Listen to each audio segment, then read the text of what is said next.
I overheard your conversation earlier. You shouldn't question people's religious beliefs. It's very rude and ignorant. Don't question religious beliefs? Why not? People may believe in what they want, and they should be able to do it without being bothered about it. Please, give people some respect.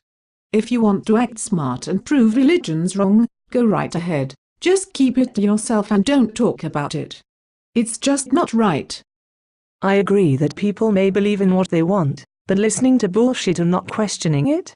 That's not respect. That's treating the religious like children, who are unable to think about their beliefs.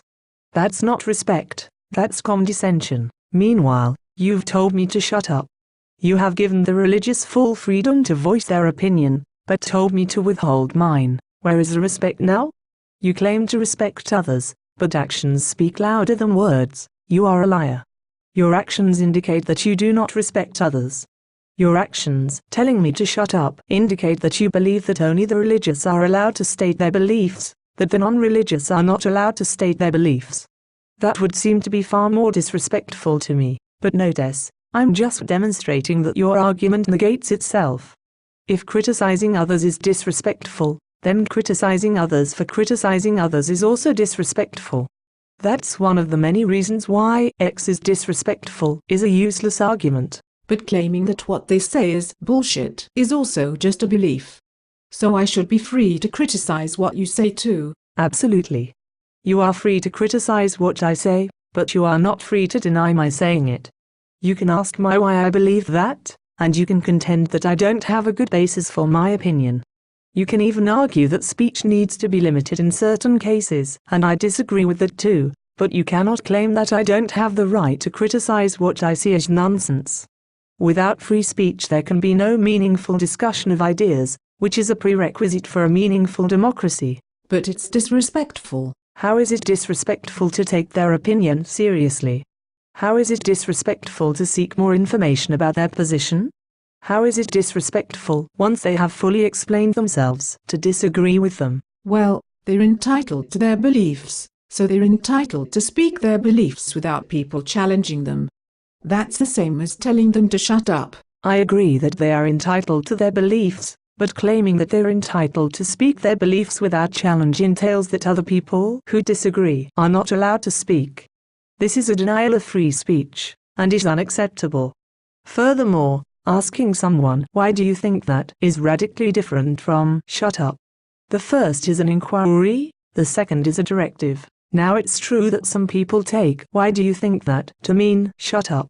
It's unfortunate that they have grown up in an environment where speaking your mind is disallowed, and that bullies have used questioning as a silencing technique. However, that act is a subversion of an otherwise legitimate inquiry.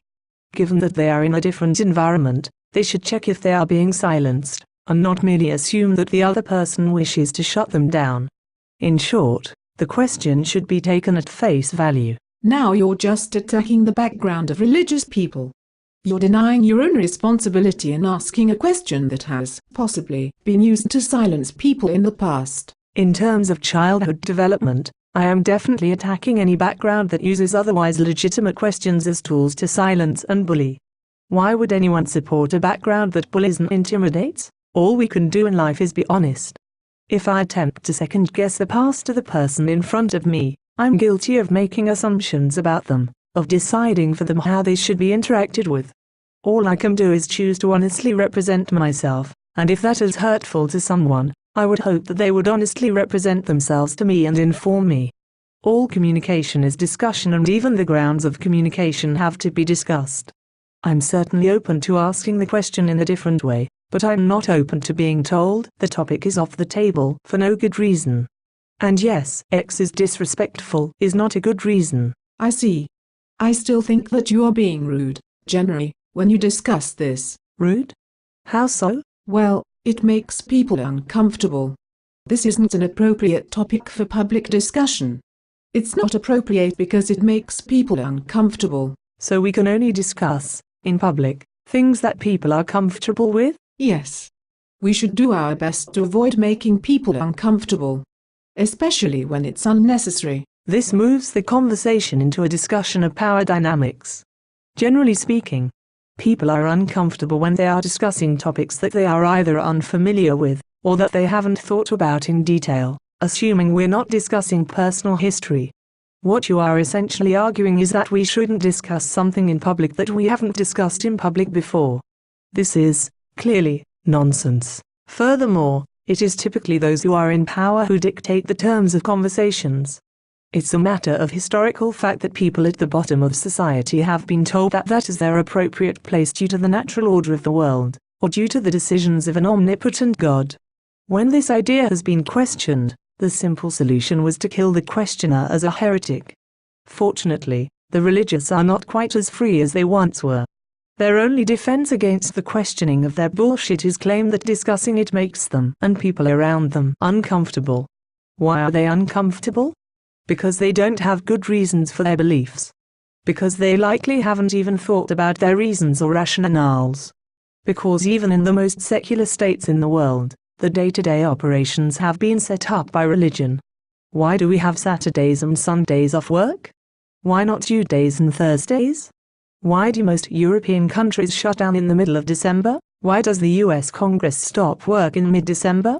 It used to work all year round. The very grounds of our conversation are based in the privileged religious context that demands that we don't look behind the curtain. It's ridiculous, and decrying it as rude is unacceptable.